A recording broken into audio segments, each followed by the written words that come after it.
Dear students, today I am going to tell you about architectural design, which is fourth unit from software modeling and design.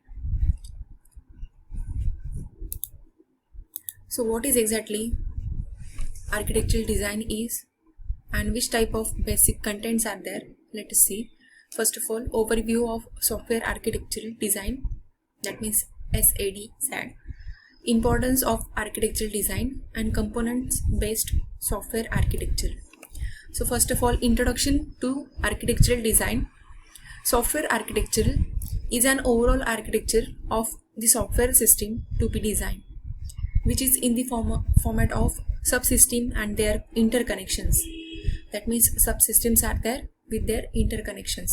Functionalities in these subsystems are there and design based on requirement analysis. So some of these functionalities and design components can be reused when it requires.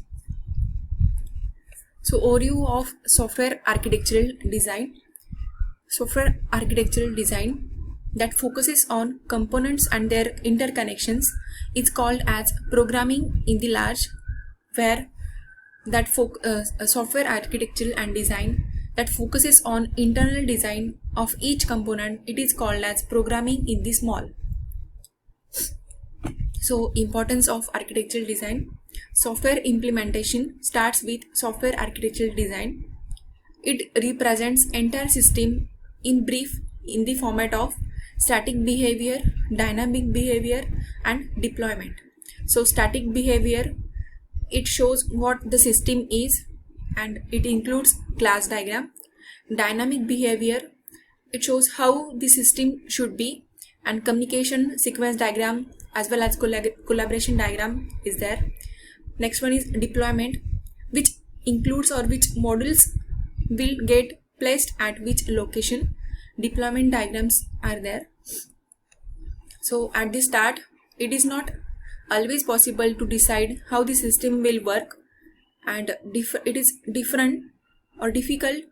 You can say that different stakeholders view the system with their own perspectives.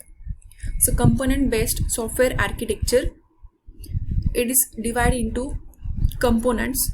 So each component, it is having self-contained block or it is complex information, or these components specifies the interface through which it communicates with other components. So for example, students objects has interaction interface that has methods get student record and get student set student records. So these are two interfaces of that component. So other components just need to know these two methods to communicate with students object. So components are so independent and isolated that it can be considered as plug and play, and in the initial stage components are compiled and placed in a library and used and attached this to the system when needed. Object oriented software architecture. Basic concept of object oriented software architecture are applied in this type of software design using UML diagrams. Following are the internal parts of object oriented software architecture. It includes architectural stereotypes, different views of object oriented software architecture, static view as well as dynamic view of software architecture with object oriented. So architectural stereotypes in object oriented software architecture.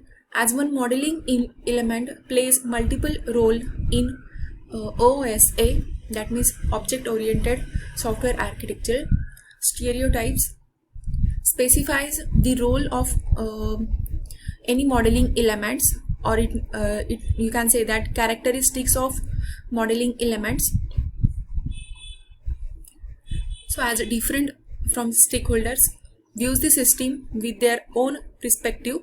These views are structural view, behavioral view and deployment view. As we had already studied, these views uses different modeling constructs and modeling elements to represent design in pictorial form. So structural view, it is also called as static view.